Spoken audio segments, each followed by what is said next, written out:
បាទសួស្តីបាទបងប្អូនអរគ្នាបាទជាពិសេសបងប្អូនសិស្សានុសិស្សជាទីរាប់អានបាទជួបគ្នាសាជាថ្មីទៀតហើយបាទនៅក្នុងមេរៀន unit 37ដដែលប៉ុន្តែនៅក្នុង lesson 2បាទអញ្ចឹងចង់ដឹងថានៅក្នុងអត្ថន័យរបស់ lesson 2មានន័យយ៉ាងណាបាទសូមចូលទៅក្នុងវីដេអូទាំងអស់គ្នាបាទបងប្អូននេះគឺ unit 37 lesson 2បាទនៅក្នុងនោះគឺ a note from Nora បងប្អូនស្គាល់ Nora បាទចំណាំបានទេបាទ Nora ជាប្រពន្ធរបស់អ្នកណាជាម្ដាយរបស់អ្នកណាបាទនេះគឺ Nora ណាបាទ Nora គឺជាប្រពន្ធរបស់លោក Bill បាទដែលជាអ្នកលក់ក្រែមកីបាទហើយនៅក្នុងរូបភាពនេះគឺគាត់ដាក់សារខ្លីមួយបិទនៅនឹងផ្ទះរបស់គាត់ហ្នឹងនឹងក្តារខៀនគាត់ហ្នឹងបិទឲ្យកូនរបស់គាត់ហ្នឹងធ្វើការតាមការចាត់ចែងរបស់គាត់ការចាត់តាំងរបស់គាត់ហ្នឹងបាទអញ្ចឹងគាត់ឲ្យកូនរបស់គាត់ហ្នឹងលាងចានដុសប្រគល់ដុសអីរៀបចំតុអីស្អីហ្នឹងបាទអញ្ចឹងយើងចូលទៅមើលរូបភាពដែលគាត់រំពឹងទុកថាកូនគាត់នឹងធ្វើបាទនេះគឺរូបភាពបាទរូបភាពដែលគាត់សរសេរសារខ្លីៗហ្នឹងប្រាប់ឲ្យកូនរបស់គាត់ហ្នឹងធ្វើការទាំងអស់នេះបាទមានដូចជាបោះកម្រាលជូតកម្រាលព្រំកម្រាលអីធ្វើម្ហូបអាហាររៀបចំតុអាហារបោកកៅអៅបោសសម្អាតគេហៅ basement នេះកន្លែង basement នេះគឺអាបន្ទប់នៅក្រោមដីដូចថាអាផ្ទះយើងអាបន្ទប់ទូយនៅក្រោមផ្ទះសម្រាប់ដាក់អីវ៉ាន់អីណាបាទនេះគឺសកម្មភាពទាំងអស់នេះឯងដែលម្ដាយរបស់ពួកគាត់ហ្នឹងគឺចង់ឲ្យកូនធ្វើប្រចាំសប្តាហ៍បាទណាបាទអញ្ចឹងយើងចូលមកក្នុងអត្ថបទយើងវិញគឺអត្ថបទសារហ្នឹងណាបាទនៅក្នុង note របស់គាត់វាស្តៀងនឹងសម្បត្តិរបស់ Michael ដែរណាបងប្អូនចំណាំបានទេបាទនេះបាទអញ្ចឹងយើងមើលពាក្យពិបាកនៅក្នុងមេរៀនសិន note បាទពាក្យ note ប្រែថាសារខ្លីៗឬក៏ការកត់ត្រាឬក៏កំណត់ត្រាអីហ្នឹងបាទពាក្យ kid នេះគឺជាពាក្យដែលគេនិយមប្រើដែរបាទគឺប្រើសម្រាប់ក្មេងៗណាបាទស្មើពាក្យ children បាទក្មេងៗបាទនេះគឺពាក្យ dinner បាទ dinner គឺអាហារពេលល្ងាចជឿជាក់របស់បងប្អូនចេះហើយបាទពាក្យ dinner បាទ refrigerator បាទ refrigerator នោះប្រែថាទូទឹកកកបាទទូទឹកកកណាបាទ refrigerator បាទបងប្អូនមើលពាក្យ heat up បាទ heat up នេះប្រែថាកម្ដៅបាទកម្ដៅសម្លបាទ stew នេះប្រែថាសម្លណាបាទសាឡាត់នេះគឺញើមបាទដែលយើងនិយមហៅថាញើមមិនមែនសាឡាត់ទេណាបាទស្រុកគេសាឡាត់គឺបន្លែគ្រប់មុខគេធ្វើរបៀបដូចញើមស្រុកយើងអញ្ចឹងបាទគេហៅថាសាឡាត់បាទពាក្យណាទៀតបាទ wash គឺបងប្អូនចេះហើយណាគឺដុសលាងហ្នឹងគឺសម្អាតណា dishes បាទ dish ប្រែថាចាន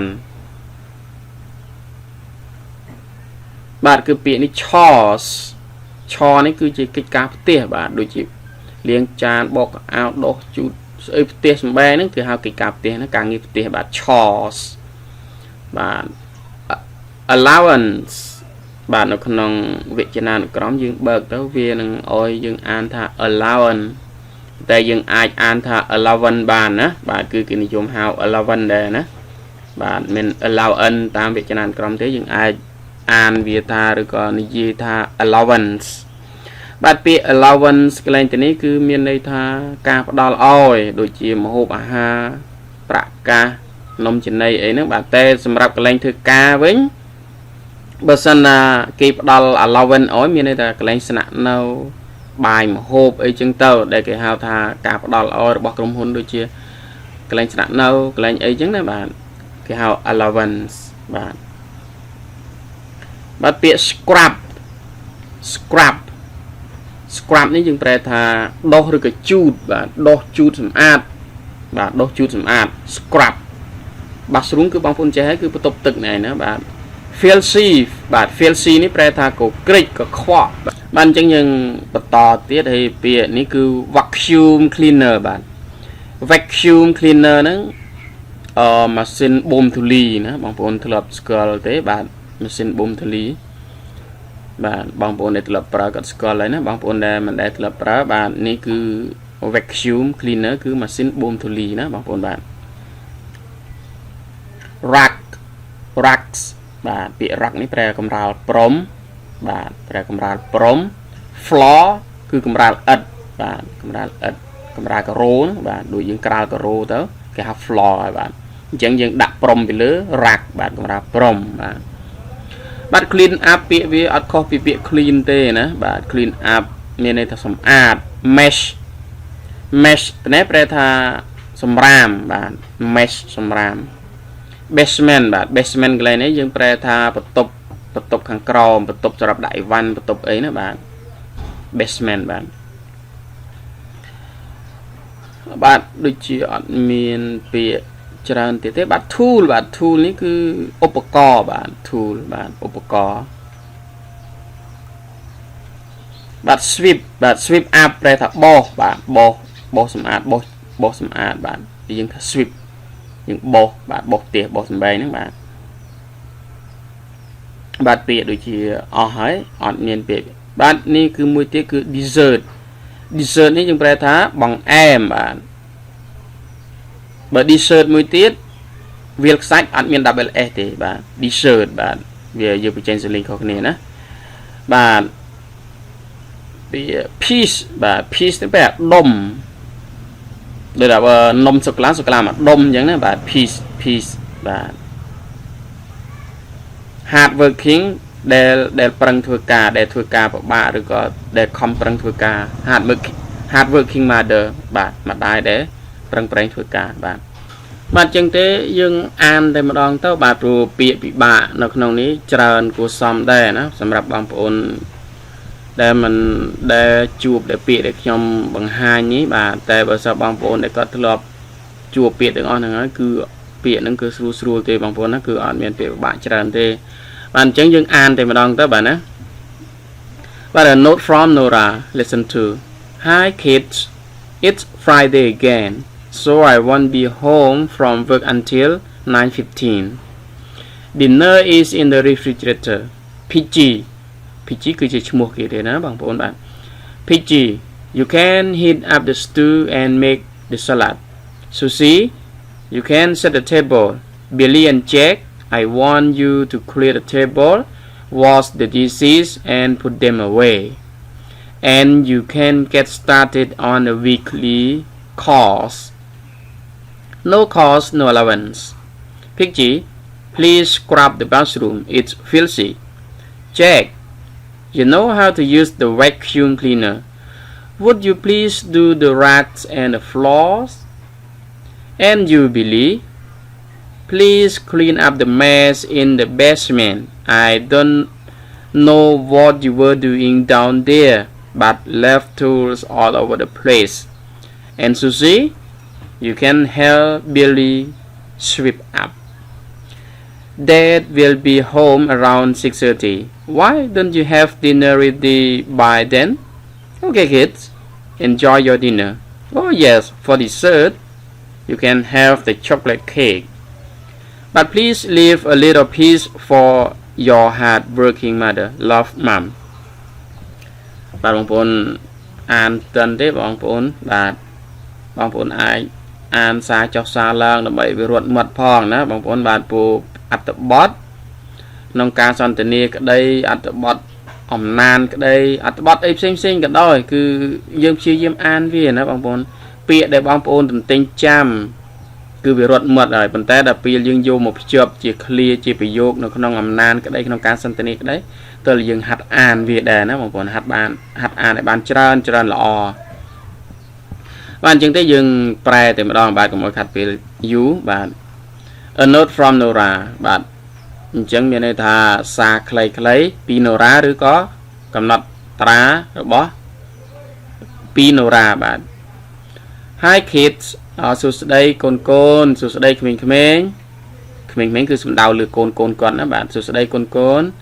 It's Friday again so I won't be home from work until 9:15 តាថ្ងៃសុក្រទៀតហើយ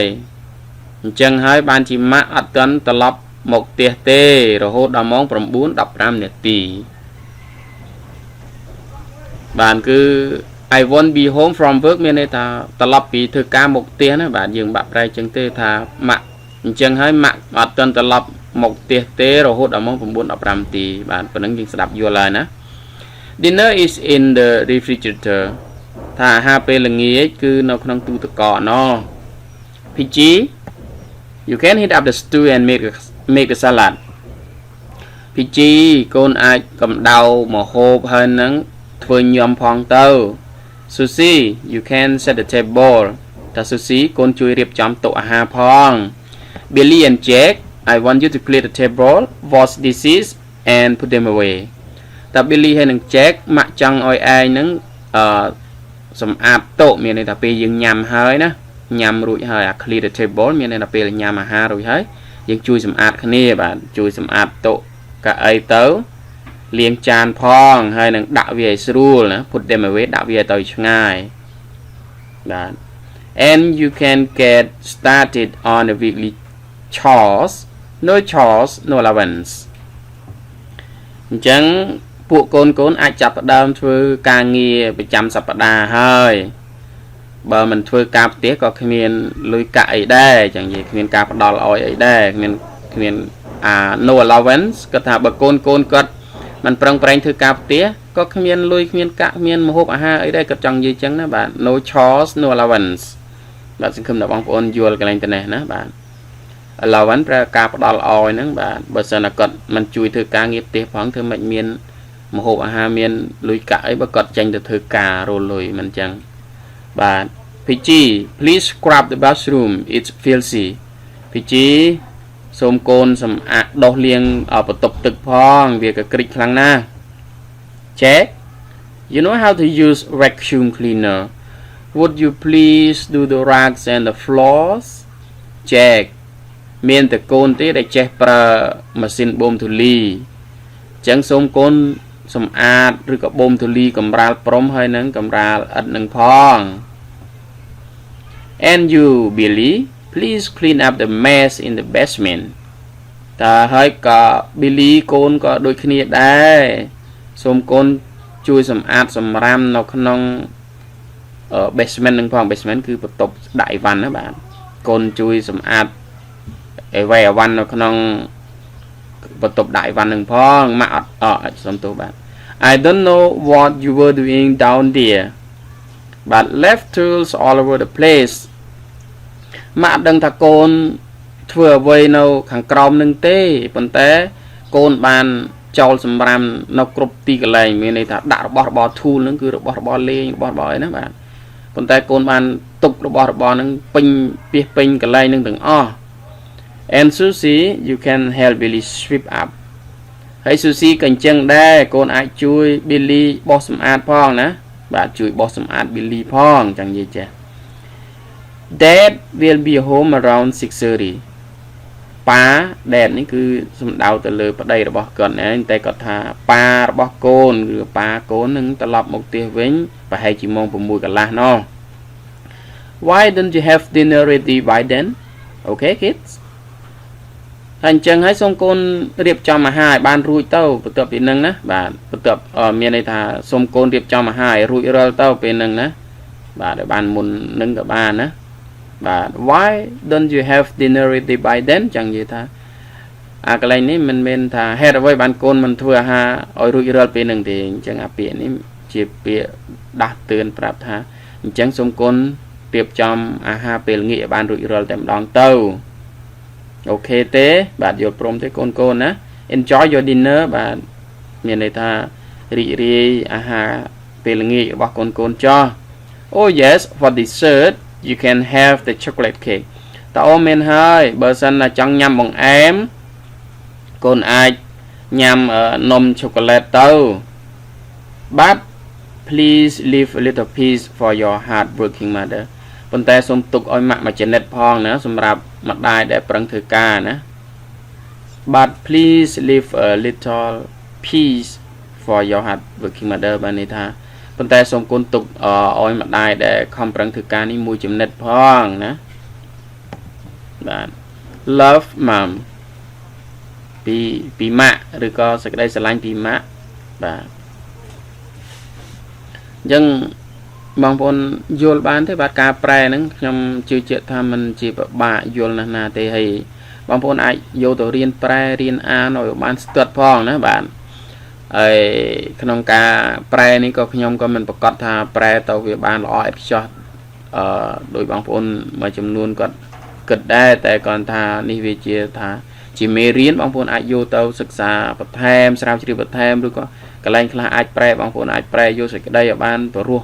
ហើយបានត្រូវអត្ថន័យនឹងផងណាបាទគឺមានតែប៉ុណ្្នឹងឯងបើសិនបងប្អូនមានចម្ងល់ឆ្ងល់កន្លែងណាបងប្អូនអាច comment ខាងក្រោមវីដេអូបានបាទខ្ញុំបាទរៀននឹងឆ្លើយតបទៅតាមលទ្ធភាពដែលអាចធ្វើទៅបានបាទអរគុណបាទសម្រាប់ការទស្សនាវីដេអូតាំងពីដើមរហូតដល់ចប់បាទសម្រាប់ពេលនេះខ្ញុំបាទស៊ីថាសូមអរគុណសូមជម្រាបលាបាទ